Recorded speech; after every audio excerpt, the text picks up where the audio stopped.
for listening to Uncle Sam's Soccer Podcast, keeping you up to date with the latest in American soccer. And don't forget to subscribe.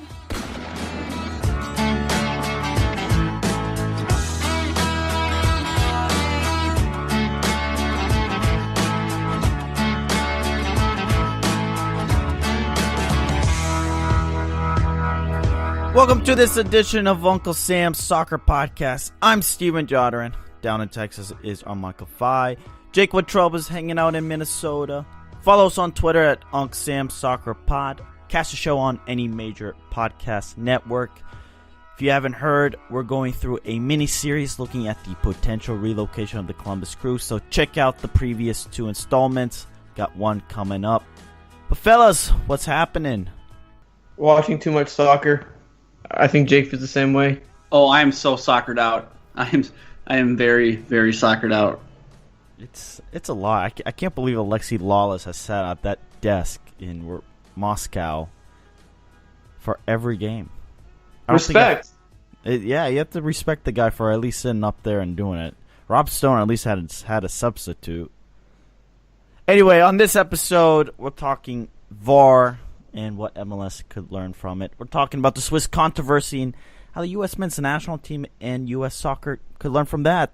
And then finally, we're going to discuss Miguel Delaney's tweet that has set U.S. soccer Twitter ablaze. All right, Arman, let's begin with VAR.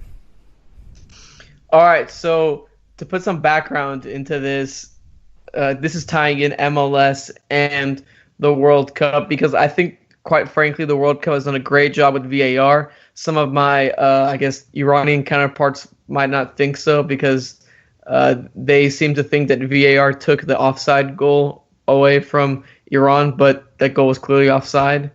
Anyways, VAR has been, I think, brilliant in the World Cup. We know what's being reviewed. It's fast. It's painless.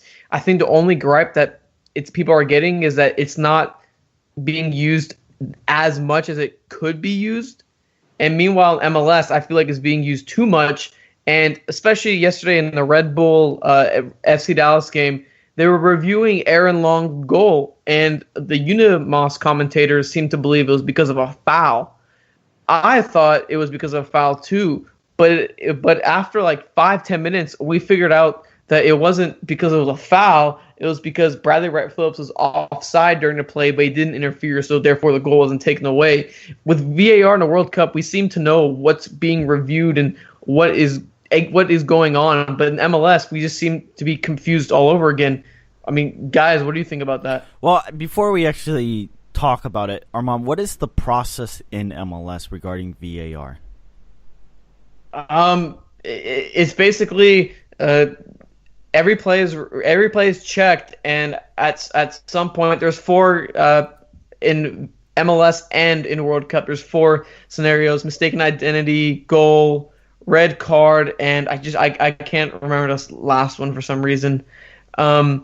And they get the check through their earpiece. The ref halts play, and then he'll make the VAR signal if he wants to go check it out. He'll run to an off-the-site monitor, review it, which I don't think we can see the same feed as they do on the VAR screen. And then he'll just do the point. All right, if it's offside, he'll have his hand up. If it's a goal, he'll point back to center. It's one of those, you're kind of confused halfway. I know there's been a lot of VAR checks in some Dallas games, and most of the time, even in the press box, I'm sitting there confused.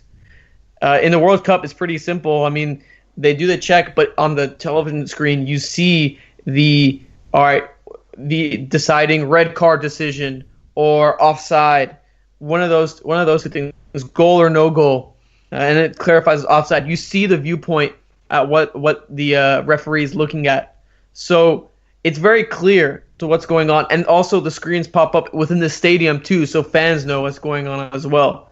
So I just think it's much more clear cut, and it's worked so much more efficiently than we've seen in MLS this year.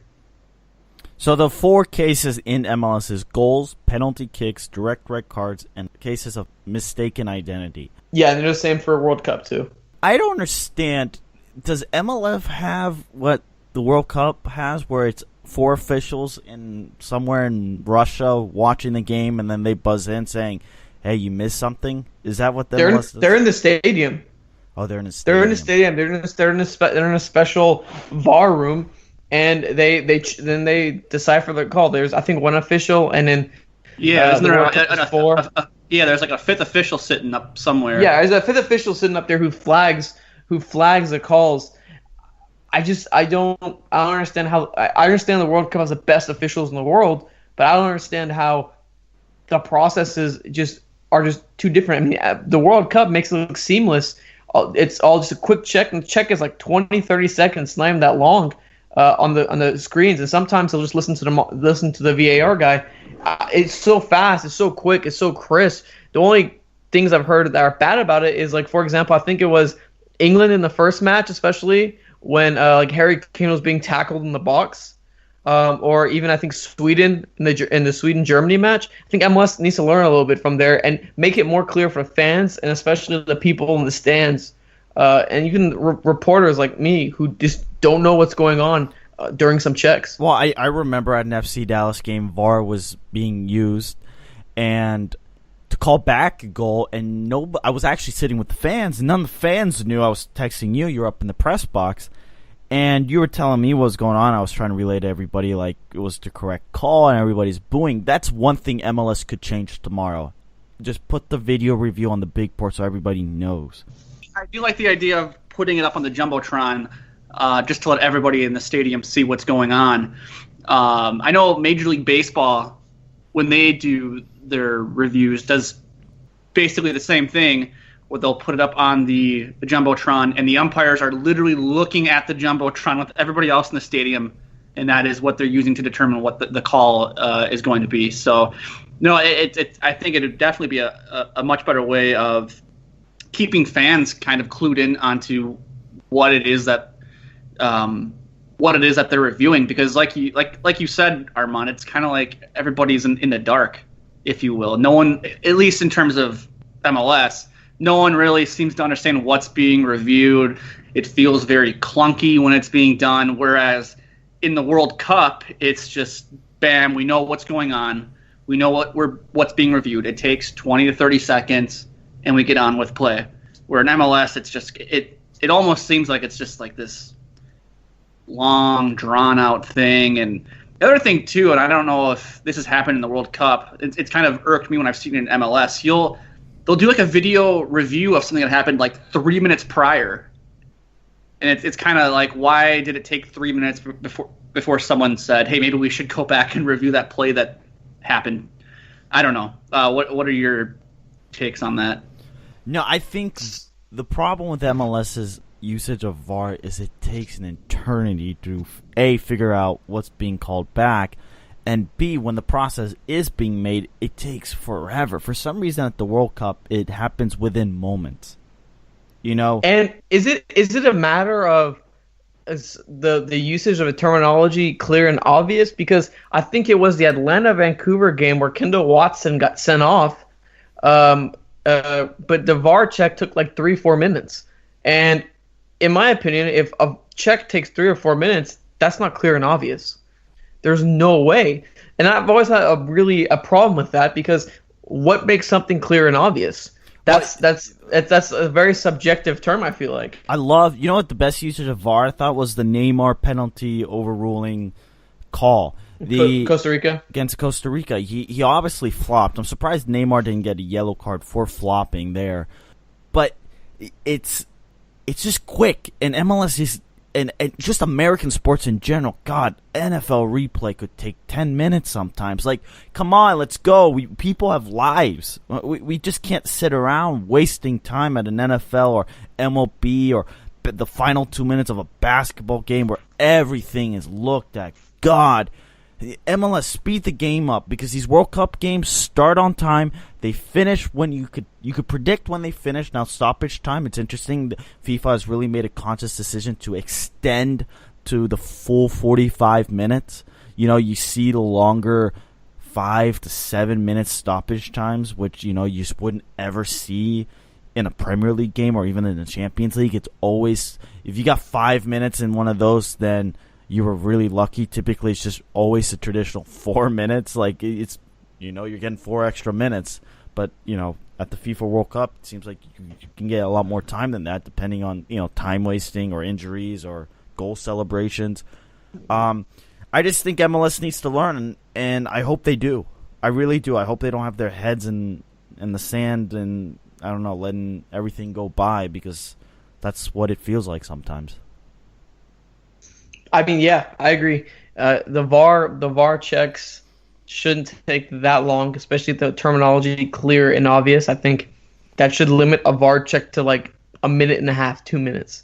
Sure, you want to get something right, but you're kind of not doing it right if it's not clear and obvious. And I hope MLS learns, especially with the graphics on the broadcast screens. You have the tablet they actually use will trigger those graphics to pop up on the TV, so from a broadcaster and on the screen.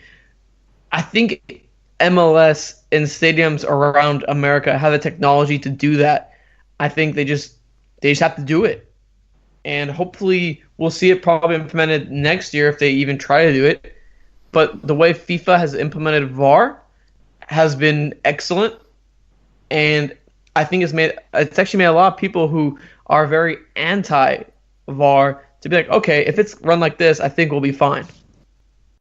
All right, let's move on to the Swiss controversy. And before we get it, this is everything that the sport has to offer. Passion, politics, controversy, and just the idea of identity really converging into one. And personally, I think Fox has missed an opportunity to really tell a story, really have an opportunity to present now with a case of all those things meshing in together. But Rob Stone, Alexi Lawless, they honestly don't really care for it all too much because it's not Neymar, Messi, or Ronaldo.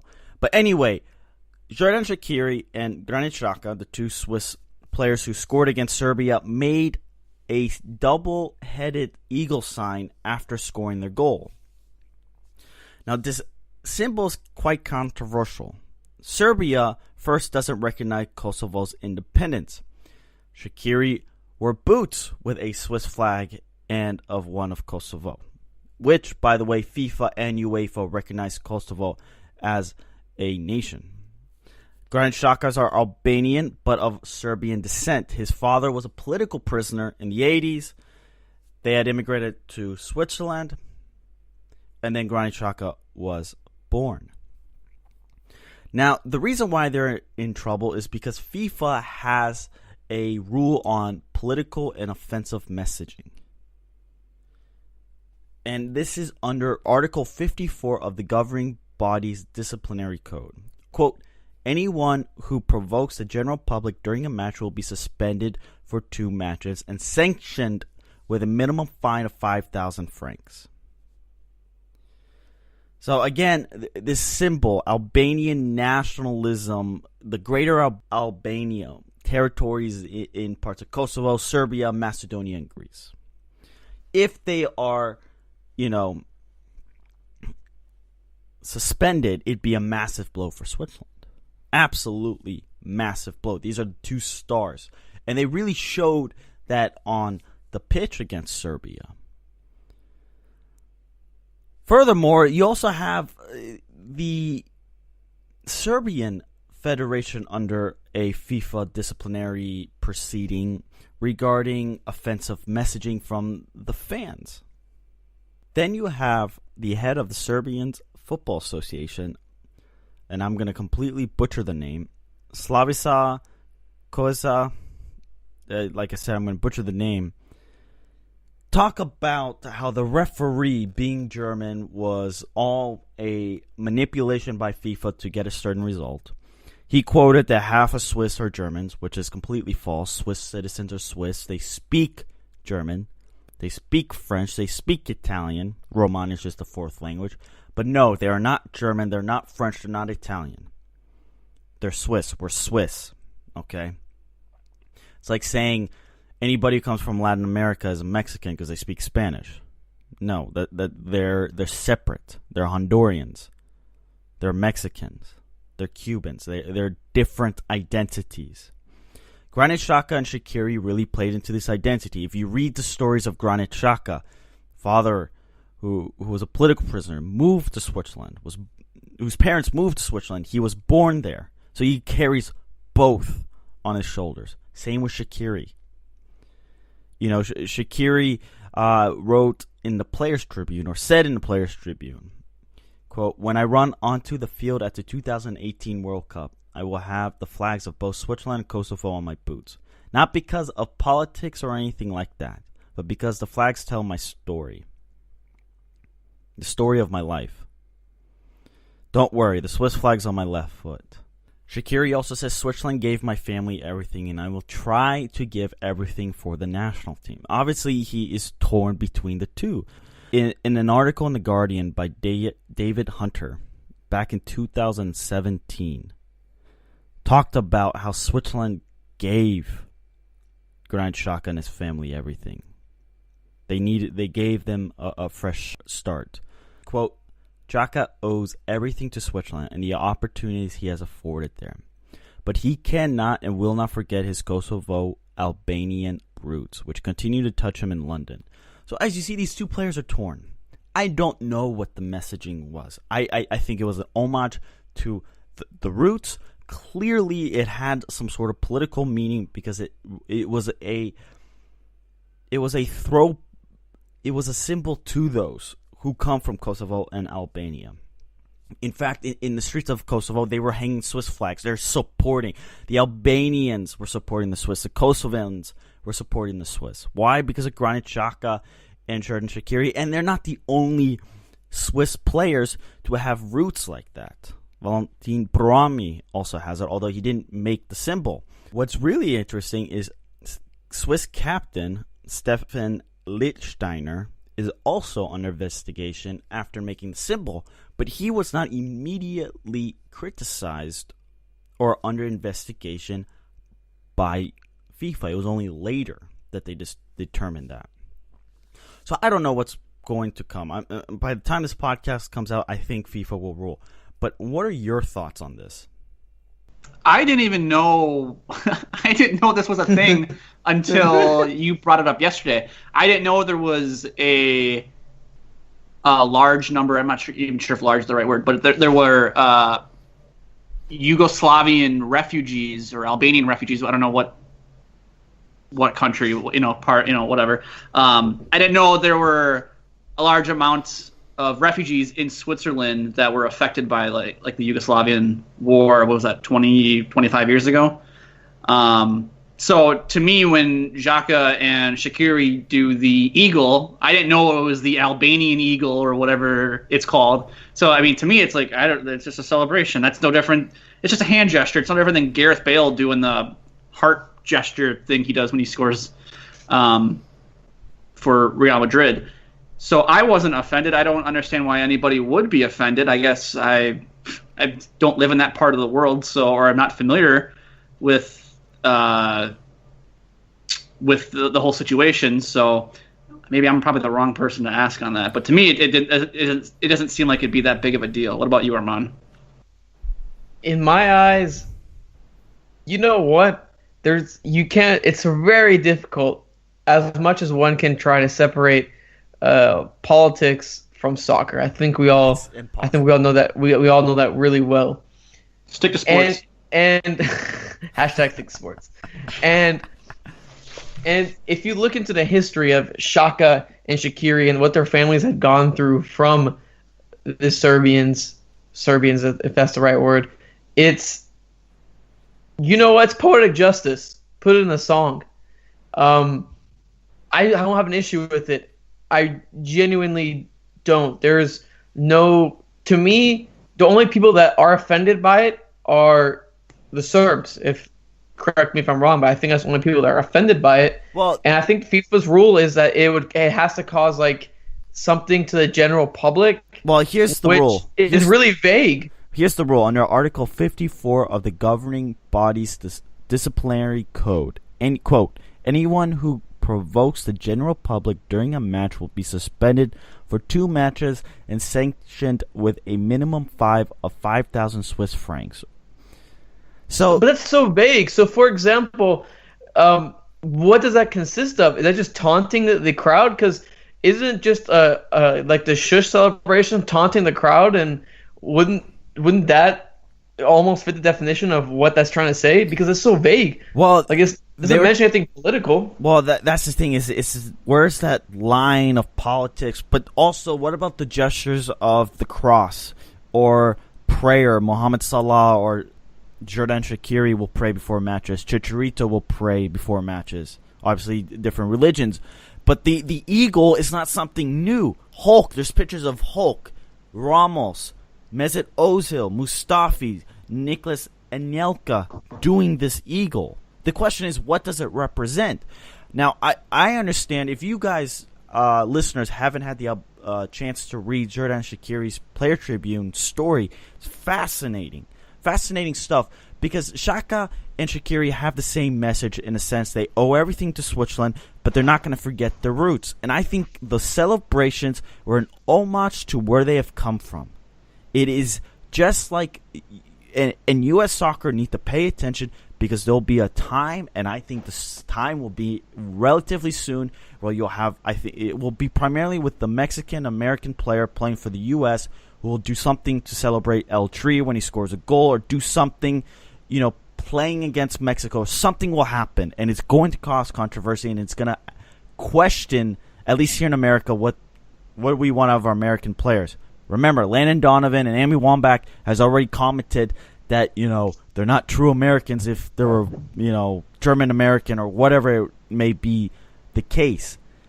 It's interesting to see the dynamic within the Swiss team, because a couple years ago, it felt like there were rifts between those immigrated players. I put quotations. Some of them were born in Switzerland, but the families are immigrants, but they were born in Switzerland. They have two cultures versus the Swiss and grown up Swiss.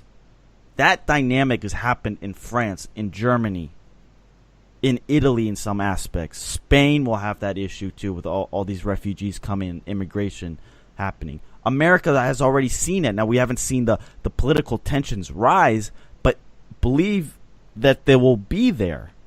So we'll see what FIFA does, because for Shaqiri and Xhaka, I don't think they meant to provoke the audience. I think they did. Then they're going to be suspended for 2 games. I think they knew what they were doing, especially with the opponents that they were playing. However, I don't think they should be suspended for it, because the definition of that is just, it's so vague. Because if I'm like shushing the crowd, isn't that just like a provocation of the crowd?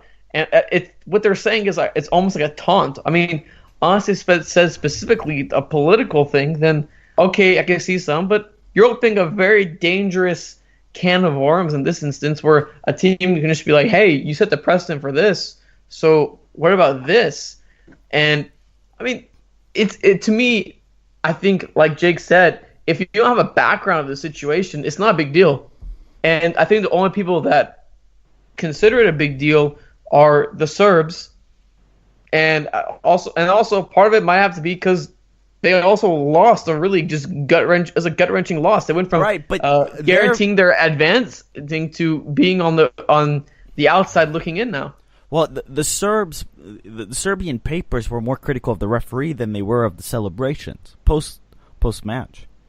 I mean, so you do have that dynamic. Furthermore, you have the Serbian coach coming out and making comments about the referee, which don't aid. FIFA's also opened an investigation against the Serbian Federation and the fans for what they did during the match. I don't think that necessarily bothered anybody, but there were political tensions in this match that I felt fascinated by, and surprised Fox never really dove into it, because they had a real good story there that they could have really highlighted.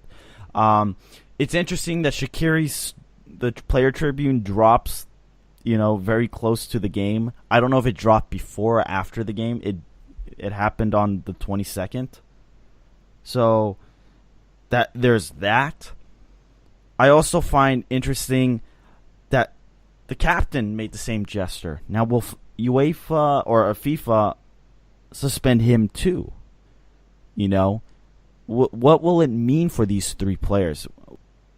It raises a ton of questions, and it poses questions for other teams to look at their players and be like, well, you're dual nationals. Are we going to be screwed by you making a gesture or making homage to past things? It's a precedent-setting thing. It really is. And what will FIFA do? Because it's opening a can of worms. And if FIFA were smart, I think they should just postpone the suspension till after the World Cup, if there is a suspension.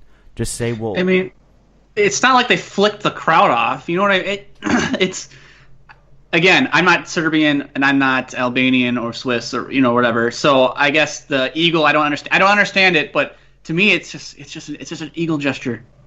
I don't think Shaqiri or Xhaka, that was, well, maybe it was, I guess, if you no, maybe not. I think I knew exactly what they were. I think they knew exactly what they were doing. No, I think they knew what they were doing.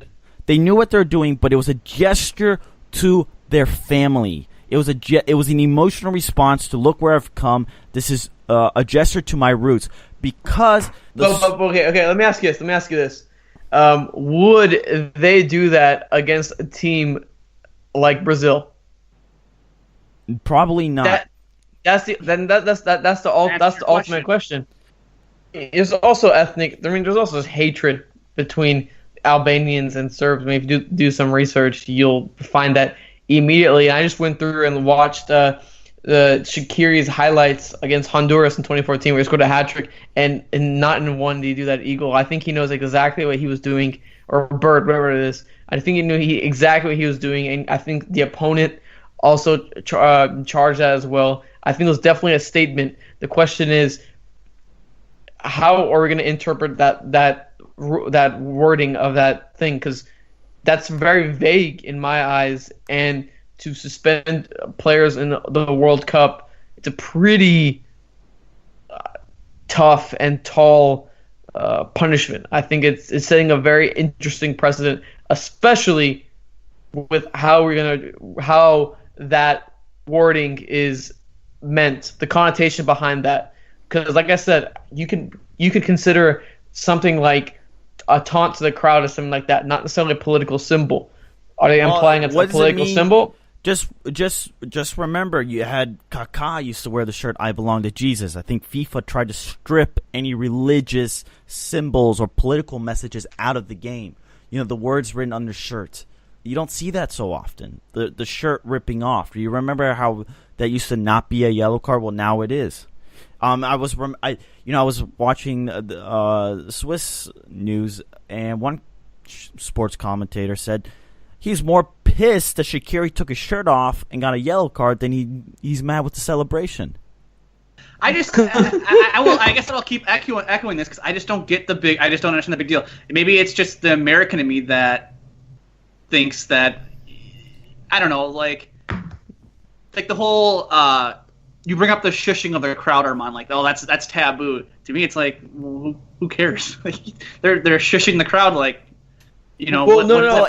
I'm saying in the words of FIFA, you can consider that an offense. Because read the whole thing again, Sweden. I think Stephen? FIFA has more problems to worry about than what hand gesture Shaqiri and Xhaka you go with after they score a goal. I think FIFA should be more concerned about the slave labor that's being used to build stadiums in Qatar right now than they should be about hand gestures. That's just me. That's why when I hear you guys talking about this, I think this is really dumb.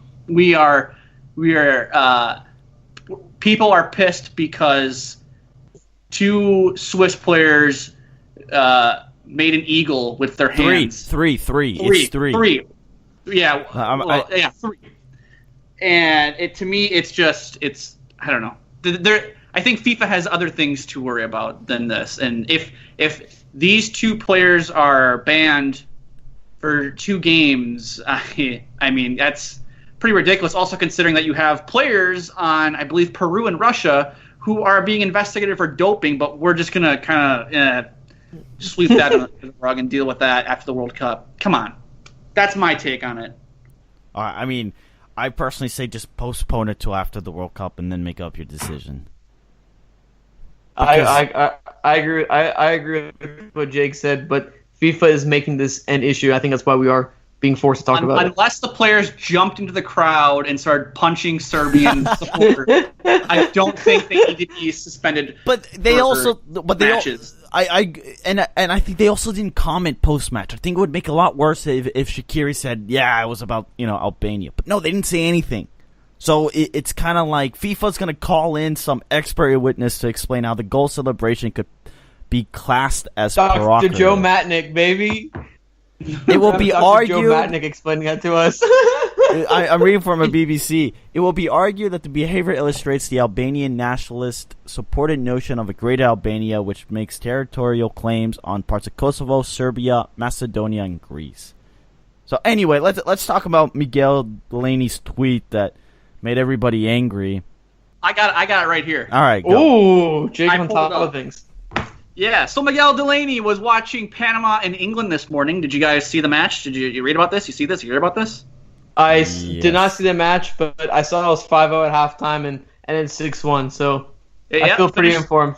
Yeah, England drubbed Panama in their second ever World Cup match. So Miguel Delaney hopped on Twitter and spouted off this marvelous tweet. Panama, a fine advertisement for CONCACAF getting stripped of a place at the big show. I don't know about you guys, but I don't know. We were discussing about this before the show. I've become a CONCACAF fanboy over like the last month. Miguel Delaney, Panama's bad. Okay, I think we all can admit to that Panama is not a good team. But I don't think Panama getting killed by England 6-1 shouldn't say, look at how bad CONCACAF is. They should be stripped of a spot to stripped of a World Cup qualifier or qualifying bid, or I don't know, whatever the right word is. I think what it should really illustrate is how the hell did the U.S. men's national team not qualify over Panama? It's tough because yeah, woo, they lost to England 6-1, but are we just gonna forget that I would consider England and Belgium two pretty damn good teams. I don't know about y'all.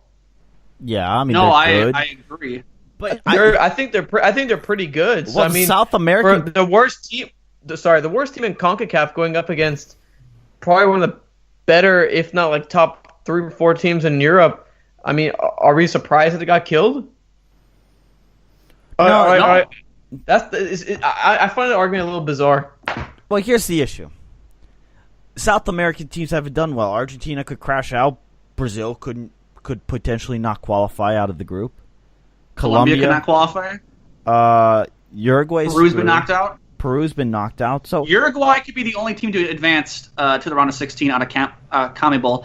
And I believe if Senegal doesn't beat Colombia next week, there wouldn't be any team, no African team. And okay. What's the Asian team that's advancing? Japan? Iran has a chance to advance too. Iran and Japan are the only 2 teams out of Asia that could advance. And Korea, but Korea has a very unlikely chance. Yeah, they're not beating the Germans. Sorry, Korea. How does Korea have a chance? They've lost 2 games. Because doesn't matter. Germany beat Sweden. Go ahead. That's how they all have. Germany beat Sweden, so Sweden's sitting on 3 points, Germany's sitting on 3 points, and Korea sitting on 0 points. So theoretically, Korea could beat Germany, and then go through on goal differential if they were to somehow miraculously beat Germany by more than 3 goals. Okay, no chance. No, yeah. But I don't know. It's hard to sit here. What pisses me off more is when people are like, well, how did the U.S. not qualify over Panama, blah, blah, blah. I'm like, listen, right now, that argument is over. We're done talking about that. Move on. Let Panama shine. Just let Panama enjoy themselves. They got to the World Cup. They deserve to be there. The U.S. screwed up. Yes, it was a 1 in 27 chance that USA wouldn't make it. Well, too bad. It is what it is. Let them enjoy it. It means so much for the country. I just can't stand when people sit there and just, Oh, how did the U.S. not qualify? How did Saudi Arabia get through and not the U.S.? Blah blah blah. My favorite Grant Wall tweet. That's his specialty. Those amazing takes. Yeah, I don't. Like I said, it's Panama's moment. Can we stop making this all about the United States? We get it. It's a failure, and we should continue to pound it. But can we delay that until July, and then come back and then come back? I'm not saying we should postpone, go reform USSF and expect more, but like, can we just talk about Panama a little bit? You know? Oh, just like, okay, don't forget. Good. Like, Chile didn't qualify, Italy didn't qualify, and the Netherlands didn't qualify. And those teams, what you would say are, I don't know, Italy and the Holland always have the potential to make a deep run. Chile, on the other hand, I don't know how far they typically get, but you think they would be a World Cup regular with the talented players they have playing at big clubs in Europe. So people need to calm down and just stop overreacting. And the thing is, too, in 8 years when we expand the field to 48 teams, you're going to have a lot more Panamas playing in the World Cup, and you're going to have a lot more teams losing to teams like Belgium and England 6-1 on a regular basis. So if you're upset about Panama making the World Cup now, just wait until Trinidad and Tobago's there in 2026. It's a very funny argument because CONCACAF only gets 3.5 spots, and stripping that half spot, I mean, okay, maybe CONCACAF isn't the best region, but just watching some of the other teams play, sure, it sucks US didn't make it, but I don't think CONCACAF is also the worst region out there either. No. I used to be that guy that thought it was the worst region, but after watching it is. I don't think it is. I've watched Asian qualifiers all throughout, highlights, games. The many of the, and if you don't agree with me, you can at my handle on Twitter at Arman Kafai. Many of the teams in Asia are very poor, and they play worse, if not on the level of a team such as such as, let's say, Panama, or the style they play. For example, if you watch a game between Qatar and Iran, you are going to see players just flailing on the ground, just falling, not getting up, getting stretchered off. People call it CONCACAF, but there's also some in Asia as well. And I know I might get some backlash for this, but I don't. Asia's bottom feeder teams are not as good as CONCACAF's bottom feeder teams.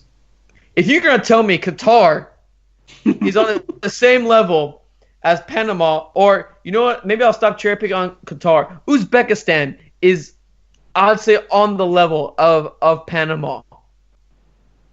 CONCACAF is not the worst region. You can come at me. You don't even have to talk. Don't compare them to Iran. Compare them to Saudi Arabia, who've been blown out 6-0 over 2 games. Exactly, and Saudi Arabia has been looking off. Well, those aren't the best teams. I mean, Australia, Iran. But I mean, Korea's been struggling in a tougher group, but Korea's been struggling as well. CONCACAF is not the worst region in the world, and like I said, if you don't agree with me, you can come at me on Twitter. Well, I don't think it's the worst region either. I wonder what the 48-team format will look like, in the sense that Europe is not expanding that much bigger. So the competition, I think, from Europe will still be good. South America will always be good. I think there's just too much pride from the players. I'm curious to know what the expansion for Africa, Asia, and CONCACAF will look like. Because if those teams cannot compete, yes, you're going to have some of the blowouts. But if you have too many blowouts, it's not a good look. It just isn't it. All I can say is I'm so excited to watch North Korea just get drilled in 2026. Or drilled by what? Nuclear weapons? Yeah, I don't. Well, that. Hey, stick to sports. Yeah, hashtag. I can't wait to see South Africa just get embarrassed. You know, and we can have this discussion in South 8 Africa's years. not that bad. You could say like Mali, and I would have say like a little bit. Zambia. I gotta pick a team that's gonna have a chance at least to qualify. I'm not gonna throw out South Sudan as a team that's gonna make it out of Africa. Or Antigua and Barbados, or where that's I don't know. I don't know. All I'm trying to say is like, if you're pissed about Panama now, you just stop. You should just stop watching because it's only gonna get worse. It's only gonna get worse in due time. Well, you shouldn't stop watching. You just wait till the round of 16. Watch a Panama match. Round of 16. Go. Wait till round of 16. Then you can get all the European giants such as Spain and Portugal, who one of them could be going home on Monday. I mean, like I said, people I think it's overreaction season because the World Cup. So after every game there has to be some sort of overreaction going on, and I think that's what we're seeing, right? Like, pick your spots. I mean, you don't need to watch every single game. If I didn't watch France and Australia because I didn't care to watch France and Australia. Okay, I don't need to see France destroy Australia. It's not something I need to see. It didn't happen, but I assumed it was going to happen.